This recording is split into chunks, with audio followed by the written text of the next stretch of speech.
اعوذ باللہ من الشیطان الرجیم بسم اللہ الرحمن الرحیم الحمد للہ الذی انزل علی عبده الکتاب ولم یجعل له عوجا قیما لینذر بأسا شدیدا من لدنہ ویبشر المؤمنین الذین یعملون الصالحات ان لهم اجرا حسنا ماکثین فیہ ابدا وینذر الذین قالوا اتخذ اللہ ولدا ما لهم به من علم ولا لآبائهم كبرت كلمة تخرج من أفواههم إن يقولون إلا كذبا صدق الله العظيم۔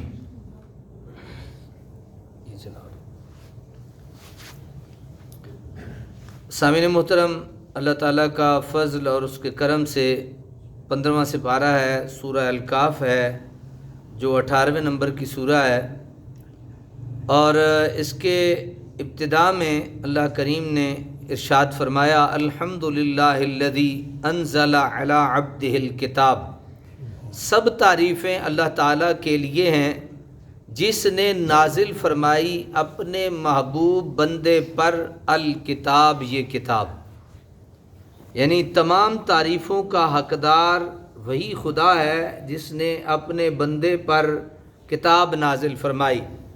وَلَمْ يَجْعَلْ لَهُ عِوَجًا، اس میں ذرا بھی کجی اور کمی نہیں۔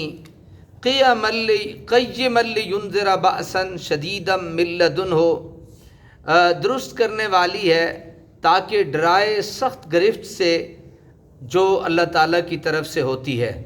وَيُبَشِّرَ الْمُؤْمِنِينَ، اور یہ مجدہ سنائے ان اہل ایمان کو، الذین یعملون الصالحات، جو کرتے ہیں نیک اعمال، ان لہم اجرا حسنا، بے شک ان کے لیے بہت عمدہ جزا ہے۔ یعنی یہ کتاب اللہ تعالیٰ نے اپنے بندے پہ نازل فرمائی ہے، اس میں کوئی کجی نہیں ہے، کوئی کمزوری نہیں ہے، اور یہ اس لیے نازل فرمائی ہے کہ قیما لینذر بأسا شدیدا من لدنہ، یہ درست کرنے والی ہے تاکہ ڈرائے سخت گرفت سے، یہ بندوں کو کیا کرنے والی ہے؟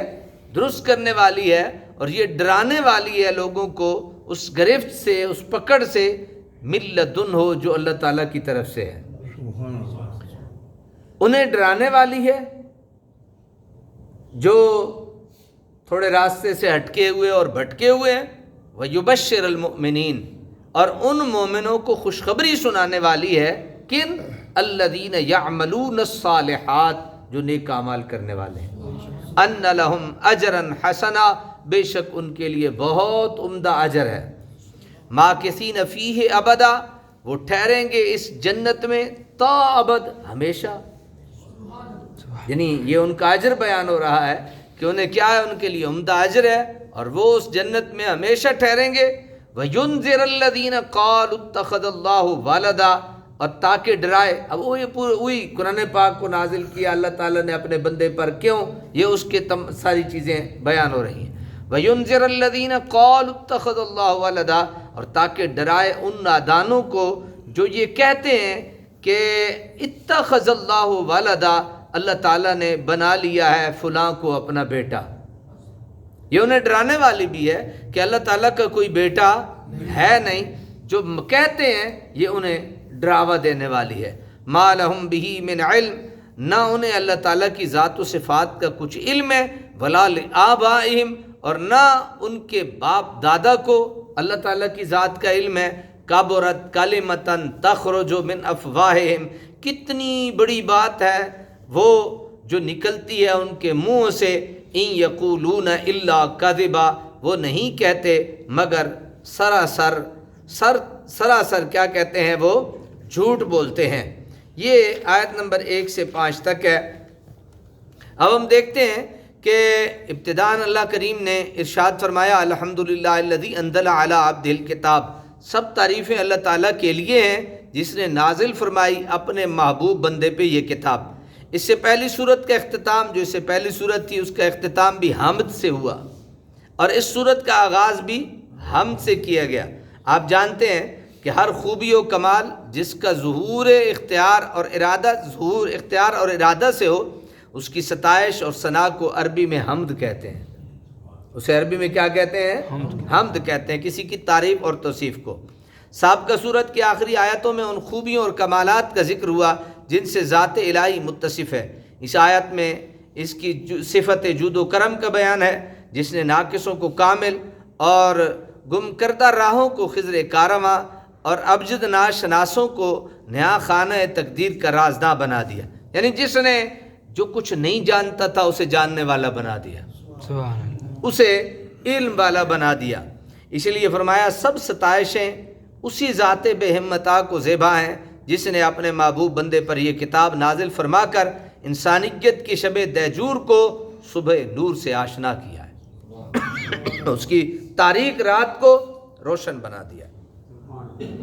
جاہل ہے نا، تو جاہل اس کے لیے تاریکی ہے، اسے علم ہی نہیں ہے، لیکن اللہ تعالیٰ نے یہ کتاب اپنے محبوب مکرم پر نازل فرما کر اس پوری تاریکی کو روشنی میں بدل دیا، تاریکی ختم ہو گئی اور تاریکی سے پورا نور علی نور ہو گیا۔ عبدہ سے مراد یہاں ہے نا عبدی علی عبدہ ہی، اس نے اپنے بندے پر کیا کی؟ الکتاب نازل کی۔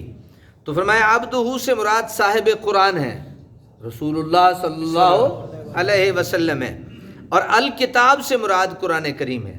یعنی اللہ تعالیٰ نے اس قرآن کو کس پہ نازل کیا؟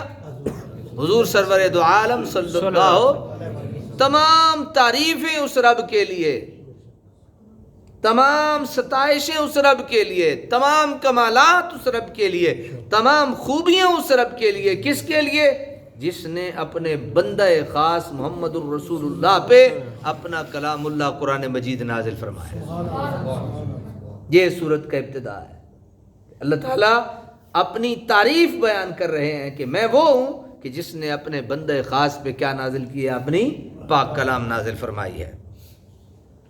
عبدو میں کوئی التباس نہیں، کیونکہ مقام عبدیت کاملہ پر صرف یہی ذات بابرکات فائز ہے، اور قاعدہ ہے کہ جب کوئی چیز کسی صفت میں اوج کمال پر پہنچتی ہے تو جب اس صفت کو مطلقاً ذکر کیا جائے تو اس سے مراد وہی موصوف ہوگا، یعنی جو جس قابل ہے، جس صفت کے جو قابل ہے، اس سے مراد پھر اس وقت وہی لیا جاتا ہے جو اس قابل ہوتا ہے۔ مثال کے طور پہ آپ باہر سے تشریف لاتے ہیں، ہم بہت سارے بندے بیٹھے ہیں، میں بھی آپ ہی کے رنگ ڈھنگ میں ہوں یا آپ بھی میرے رنگ ڈھنگ میں ہیں، سارے داڑیاں رکھی ہوئی ہیں اور سب نے جناب ایک ہی گیٹ اپ ہے، تو باہر سے آنے والا نہیں پہچان سکتا کہ وہ کون ہے۔ باہر سے آنے والا اگر سوال کرتا ہے امام صاحب کون ہے، تو آپ کیا اشارہ کریں گے؟ میری طرف اشارہ کریں گے۔ تو اس وقت اس سے مراد وہی ذات ہوگی جو امام صاحب ہیں۔ وہ سوال نہیں کر سکتا داڑیاں سب کی ہیں، یہ کیوں امام نہیں ہے یا یہ کیوں امام نہیں ہو سکتے، نہیں، یہ نہیں بھائی امام کون ہے تو اشارہ ہوگا ایک ہی ذات کی طرف، تو اس وقت اس سے وہی مراد ہوگا جو ہے۔ یہاں پہ عبد ہی، اب بندے تو سارے ہیں، بندے تو سارے ہیں، لیکن اللہ تعالیٰ کا جس بندہ خاص پہ کلام نازل کرنے کی جو حقیقت ہے وہ آپ اور میں نہیں ہے، وہ دنیا کا کوئی عام بندہ نہیں ہے، وہ وہی ذات ہے جس کا نام محمد الرسول اللہ۔ پتہ نہیں آپ نے اس بات سے چس لی یا نہیں لی، بڑی مزدار بات تھی بھائی۔ جس کو جو کمال جچتا ہے نا، اب ہر بندہ اٹھ کے آ کے کہے کہ میں محراب پہ ممبر پہ بیٹھتا ہوں، بھائی نہیں بیٹھ سکتا نا ہر بندہ۔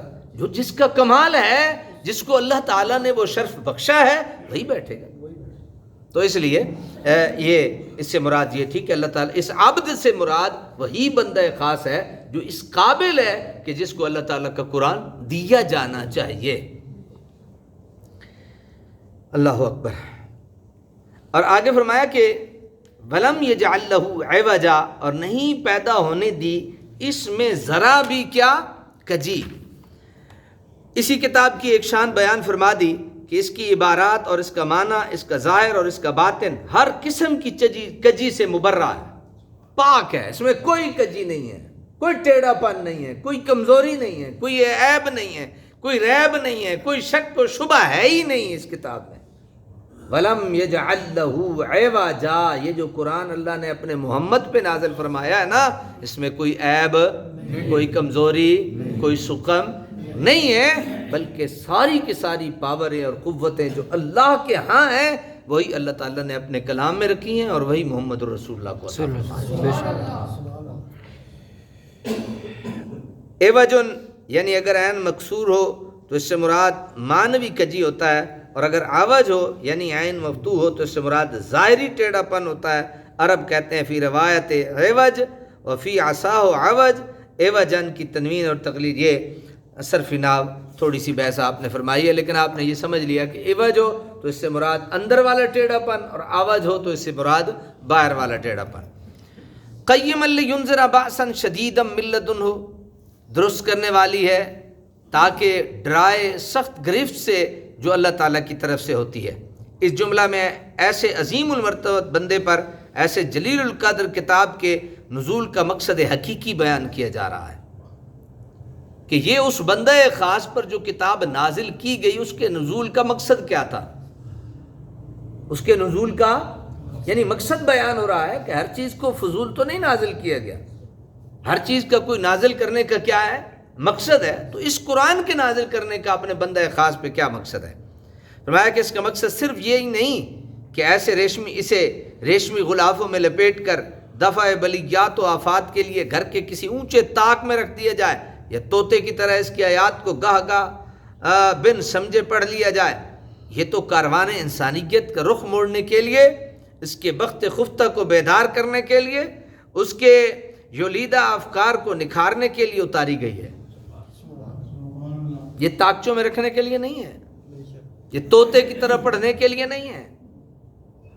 تعلمون اور یعلمون کی سمجھ آئے اور اس کے علاوہ کچھ سمجھ نہ آئے، اس کے لیے نہیں ہے بھائی۔ یہ اللہ تعالیٰ نے اس لیے نازل فرمائی ہے کہ تاکہ جو تمہارے ٹیڑھے نظریات ہیں، تمہارے بکھرے ہوئے سوچیں ہیں، ان سوچوں کو مجتمع کر دے، اکٹھا کر دے، اور تمہیں پکا سچا مسلمان بنا دے۔ کہہ سکتے ہیں سبحان اللہ۔ اللہ نے یہ کتاب آپ کو دی ہے محمد رسول اللہ کے صدقے۔ یہ نابکاروں کو گم کردہ راہ مسافروں کو متنبع کرتی ہے کہ وہ بر وقت اصلاح احوال کی کوشش میں لگ جائیں، ورنہ اپنے آپ کو اس عذاب کے لیے تیار کریں جس سے بچ نکلنے کی کوئی صورت نہیں ہے۔ یعنی اگر کوئی اس کو قرآن کو سمجھتا نہیں نا، اس قرآن کو کوئی سمجھتا نہیں، تب بھی وہ مجرم ہے، اور سمجھنے کے بعد عمل نہیں کرتا تب بھی وہ مجرم ہے۔ اب ایک بندہ کہتا ہے جی میں تو پڑھ ہی لے بس، ٹھیک ہے جی بھائی، ٹھیک ہے پڑھ لے، اچھی گل ہے۔ سمجھ آئی؟ سمجھ تو کوئی نہیں آئی بھائی، سمجھ نہیں آئی تو کسی سے سمجھنے کی کوشش کی ہے کہ ٹائم نہیں ملا بھائی۔ دنیا جہان کے ہر کرتوت اور ہر کام کے لیے ایک بندے کے پاس ٹائم ہے، لیکن رب کے کلام کو سمجھنے کے لیے وہ ٹائم نہیں رکھتا۔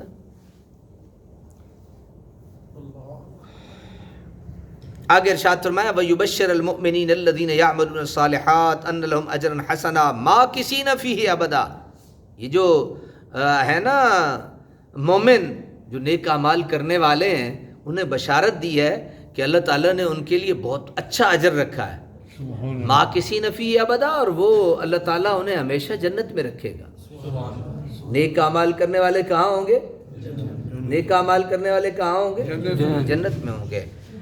اور جن لوگوں نے اس دعوت کو قبول کیا اور راہ حق پر چل پڑے اور اپنے نظریات کی صداقت پر اعمال حسنہ کی گواہی پیش کر دی، انہیں یہ کتاب مجدہ سنائے کہ تکلیفوں سے مت گھبراؤ، ثابت قدمی سے آگے بڑھتے چلے جاؤ۔ رحمت خداوندی نے چمن فردوس کی بہاروں کو حکم دے دیا ہے کہ زیادہ عشق و محبت کے آبلہ پا مسافروں پر نچھاور کرنے کے لیے وہ پھول چن رکھیں جن کی مہک اور جن کی رنگت ان کے بلند حوصلوں کی شایان شان ہو، اور انہیں یہ بتا بھی دو کہ یہ بہار خزاں آشنا نہ ہوں گی، وہ ہمیشہ ہمیشہ اس سے لذت و سرور حاصل کرتے رہیں گے۔ آگے ارشاد فرمایا کہ وَيُنذِرَ الَّذِينَ قَالُوا اتَّخَذَ اللَّهُ وَلَدًا، اور یہ کتاب اس لیے نازل کی گئی تاکہ ڈرائے ان نادانوں کو جو یہ کہتے ہیں کہ بنا لیا اللہ تعالیٰ نے فلاں کو اپنا بیٹا۔ عیسائی کہتے تھے نا کہ اللہ تعالیٰ نے حضرت عیسیٰ کو کیا بنا لیا ہے؟ اپنا بیٹا۔ تو یہ انہیں ڈرانے کے لیے ہے کہ اللہ کا کوئی بیٹا نہیں ہے۔ عرب میں بت پرستی اور شرک کی انگنت شکلیں مروج تھیں، ان میں سے ایک شکل یہ تھی کہ بعض لوگ فرشتوں کو اللہ کی بیٹیاں نعوذ باللہ یقین کرتے تھے اور ان کی پوجا کیا کرتے تھے۔ یہ کتاب کفر و شرک کی ساری صورتوں کو محو کرنے کے لیے آئی ہے، خصوصاً یہ بھونڈا شرک کو جس کو عقل اپنی تمام کمزوریوں کے باوجود قبول کرنے کے لیے تیار نہیں، جو محض جہالت، حماقت اور اندھی تقلید کا نتیجہ ہے۔ اس غلط اور احمقانہ عقیدہ کے خوفناک نتائج سے آگاہ کرنا بھی اس کتاب کے مقاصد میں سے ہے۔ یہ بتاتی ہے، تمہیں سیدھا راستہ دکھاتی ہے، تمہیں شرک سے بھی بچاتی ہے، تمہیں ہر چیز سے روکتی ہے، اور یہ کیا بتاتی ہے؟ حق بتاتی ہے، یہ سچ بتاتی ہے، تمہیں سیدھا راستہ دکھاتی ہے، یہ کتاب دکھاتی ہے، یہ اللہ کا کلام دکھاتا ہے۔ ما لہم بہ من علم، نہ انہیں اللہ تعالیٰ کی ذات و صفات کا کچھ علم ہے، ایویں بکواس کر دیں، پتہ ہے کوئی نہیں، نہ انہوں نے پتہ ہے، ولا لآبائہم، نہ انہوں نے باپ پیوں پتہ ہے، کوئی باپ دادا کو کوئی علم ہے۔ کبرت کلمۃ تخرج من افواہہم، وہ بات جو نکلتی ہے ان کے منہوں سے، کتنی بڑی بات ہے، آسان کام ہے کہہ دینا یہ فلاں کا بیٹا ہے، فرشتوں کے بارے میں کہہ دینا یہ اللہ کی بیٹیاں ہیں، کہہ دینا حضرت عیسیٰ اللہ کے بیٹے ہیں، آسان کام ہے کوئی؟ کائنات میں کوئی بھی اللہ کا بیٹا نہیں، بلکہ شروع میں ہی اللہ تعالیٰ نے یہ جملہ ارشاد فرما دیا، الحمدللہ الذی انزل علی عبدہ، جسے اتنا بڑا کمال اور اتنی بڑی کتاب اپنا پورا کلام دے کے بخشا ہے، وہ بھی اللہ کا بندہ ہے۔ جب اس نے یہ کتاب اپنے بندے کو دے کے بھیجی ہے تو پھر دوسرے کون ایسے ہیں جو اللہ کے مقابلے میں آ سکتے ہیں؟ نہ فرشتے، نہ عظیم المرتبت انسان، حتیٰ کہ محمد الرسول اللہ وہ بھی اللہ تعالیٰ کے بندے ہیں۔ سمجھا گئی جی؟ تو اللہ تعالیٰ نے کہا کہ یہ بہت بڑی بات کرتے ہیں، بے وقوف ہیں، ان میں عقل ہے کوئی نہیں، علم ہے کوئی نہیں، ایویں ہی بس انہوں نے ایک بات کہہ دی اور کہہ دی۔ یقولون الا کذبا، وہ نہیں کہتے مگر سراسر جھوٹ، وہ بالکل جھوٹ بولتے ہیں، ان میں کوئی سچ کی کہیں بات قریب سے بھی نظر نہیں آتی ہے۔ اللہ تعالیٰ عمل کی توفیق عطا فرمائے۔ آمین۔